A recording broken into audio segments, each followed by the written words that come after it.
This summer is all about watercolor flowers. There are two ways you can join in the fun. Number one, if you want the basic tutorial, you're here, yay.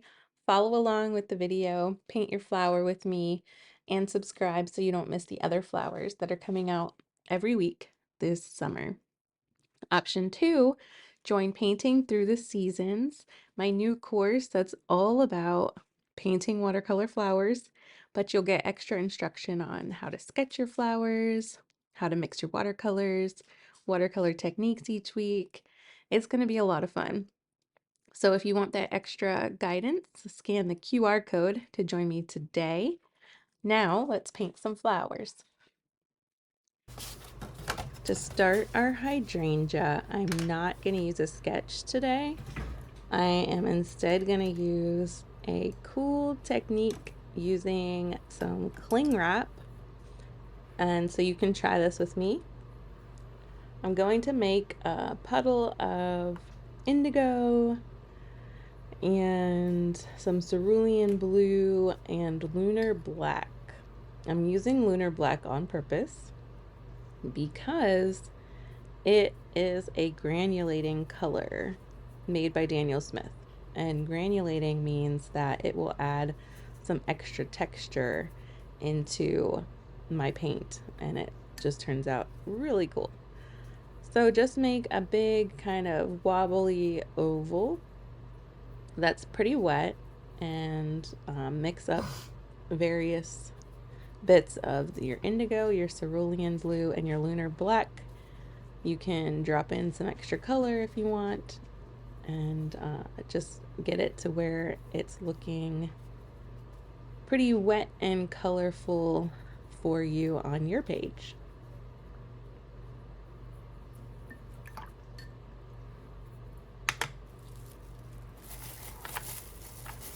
Once you have that, you're going to take this piece of cling wrap and just make sure it's crumpled up about the same size as your blob and press it down and then leave it there. You're going to let it dry for about at least 5 minutes. It can be longer than that, but at least 5 minutes or it won't work. So be patient, let it dry, and I will see you when it's dry.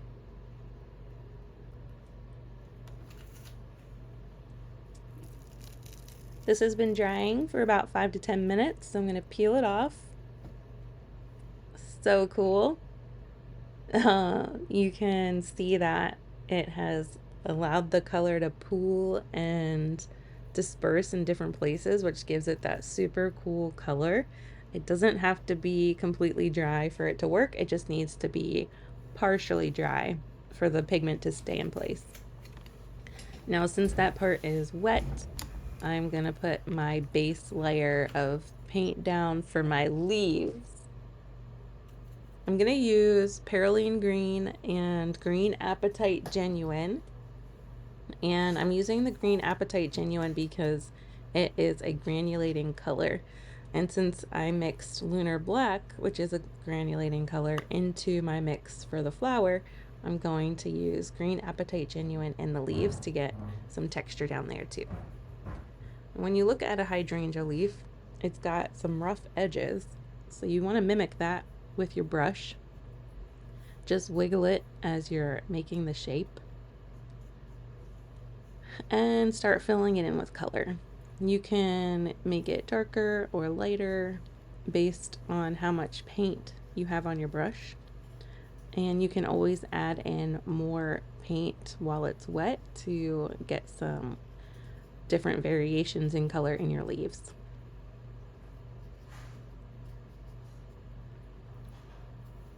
Leave some of those highlighted spaces, which now that you can see the flower fully, there aren't many highlighted spaces left in our bloom. To combat that, you can use masking fluid before you put your cling wrap down. I did not do that today, so we'll see how it turns out without any of the white, bright white highlights in it. So I just added a lot of the Green Apatite Genuine into that leaf.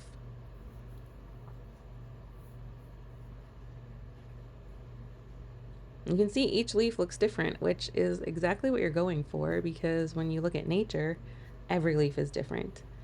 So your leaves do not have to be perfect. You're looking to capture the shape of the leaves and like the edges. That will give you the main look that you want. And get that hair out of there.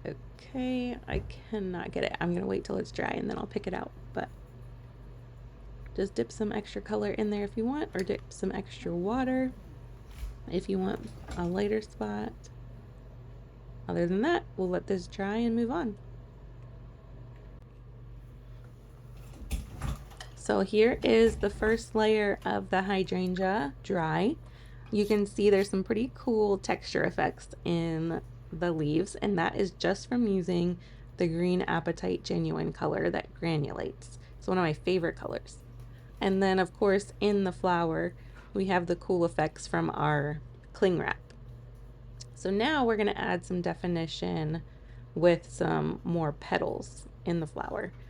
I'm still using my cerulean blue, indigo, and lunar black mix, and I am just looking to paint some petals. So some of these petals will be head on, like this first one. And when you look at a hydrangea plant, you'll notice that their flowers have 4 petals.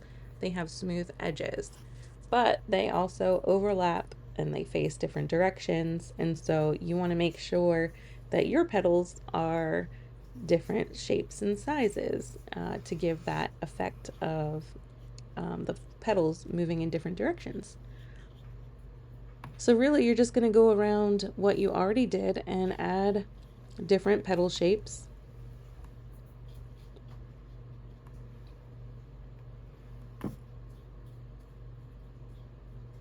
You're going to see some more texture in those petals because of the lunar black that I have mixed in. If you want a smoother flower, then just use the cerulean blue mixed with the indigo blue. You can go outside of the shape that you already made, like I just did there. You can stay inside your shape, and do try and leave some of those lighter spaces so that you have some more value contrast at the end.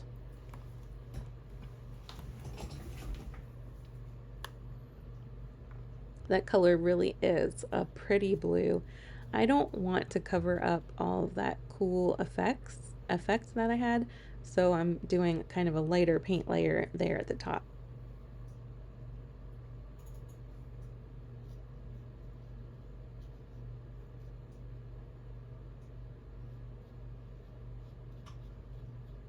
Some more petals peeking out from the bottom.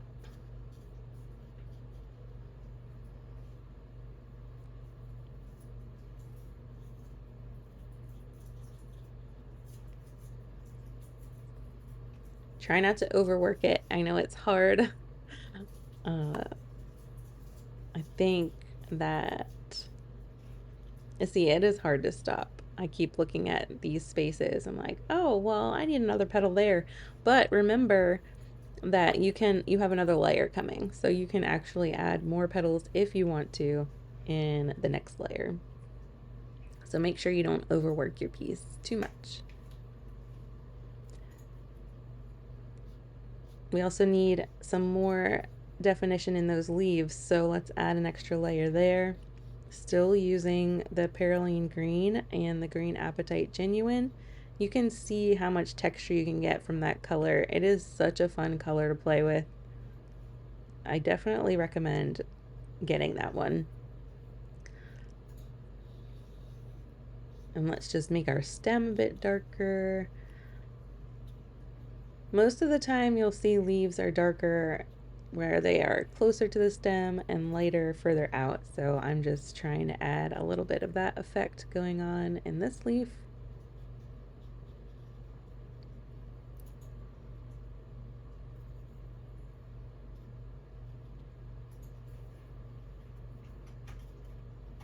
And don't forget about the highlights you left in that first layer.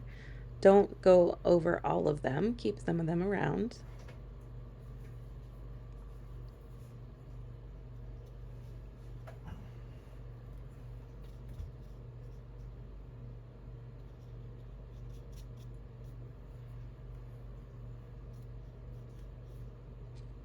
The fun thing about painting flowers is they are so unique and interesting, and nature is not perfect, not even close. And so when you look at hydrangeas, you're going to see uh, leaves in all shapes and sizes. And so that's really cool to kind of mimic. I am adding a little bit of the blue from the flower into these leaves just to add a little bit of harmonizing between the two parts of the flower.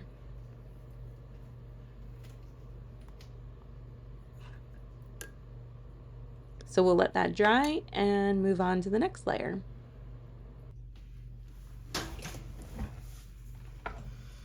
All right, so that layer is dry. Now I can come back in and add darker colors to emphasize these petals even more. So I'm using the same paint colors. I'm just adding one more layer so that it's a little bit more interesting, not as flat, because remember, watercolor dries lighter than what it looks like right now. And so every time it dries, your painting may look a little flatter. And so just building up these layers gives your painting more life. You can decide where you want these darker parts to be. I usually just kind of go over where I already made darker areas. And these dark spots, you want this balance of dark areas and light areas when you're painting, and because it helps make your piece more interesting. Your eye moves around. You can just tell from one layer to the next how much different your piece looks, even if you think you didn't do very much on it.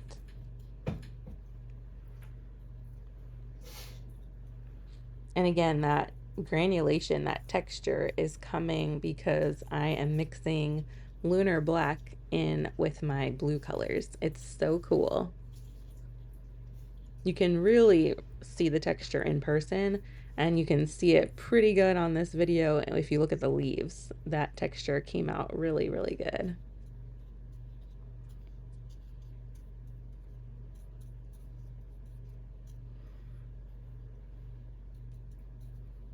Adding a few more petal shapes in here across the flower.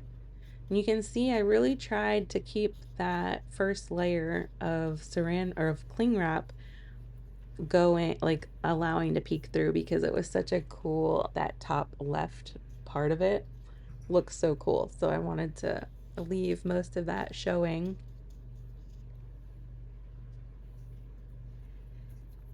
But other than that, I just wanted to help define some of these petals, and we'll let that dry and move on.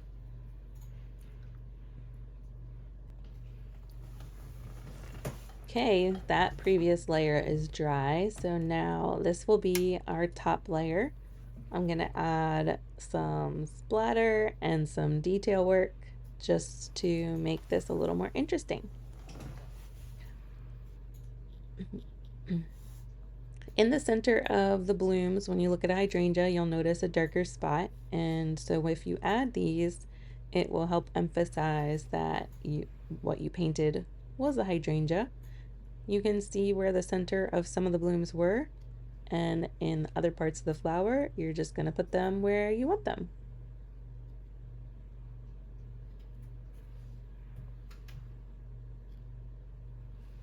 I used indigo to make those centers, and I'm also going to use it to add some splatter to this piece. To add splatter, you just get some paint, you get some water, and you tap your brush with your finger. You can add splatter, but you don't have to. I just like how it looks. You can also add splatter with indigo and then do some cerulean blue if you want different colors going on there.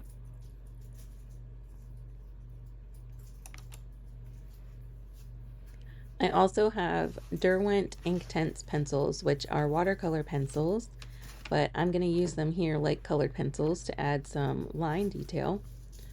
They're kind of fun to work with because you can take a wet brush to them and brush out the lines. or you can use them like colored pencils. So it's like a 2-in-1.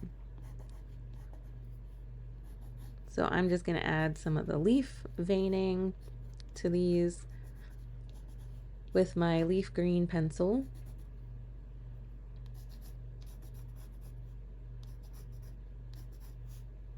And remember, I like my lines pretty sketchy and loose, but you can make your lines however you want. And then I have a denim pencil that is a blue color for those flower petals. What I'm going to do in the flower petals is just kind of scribble around. You know, flowers have those lines in them a lot of the time, and so just adding some extra detail in the flower petals to make it more interesting. You can do this, but you don't have to, and you can make it more precise or scribbly like I am, whatever your style is.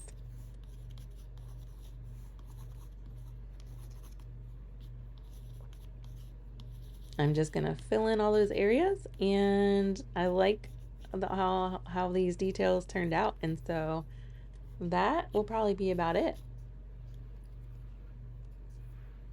Remember, this is the basic tutorial for the week. This is what you will see every week through the summer unless you join me in painting through the seasons. This course was built to dive deeper into watercolor to help you learn how to sketch your flowers, how to mix your colors, different watercolor techniques every week. And I wanted to do that so that if you like a step-by-step approach and if you want more instruction instead of just painting along with me, then you can, and you have that option. Right now, the course is discounted because I'm adding the flowers as we go. And so after summer's over, the price will jump up. So jump on that discounted price now, and I will see you in there.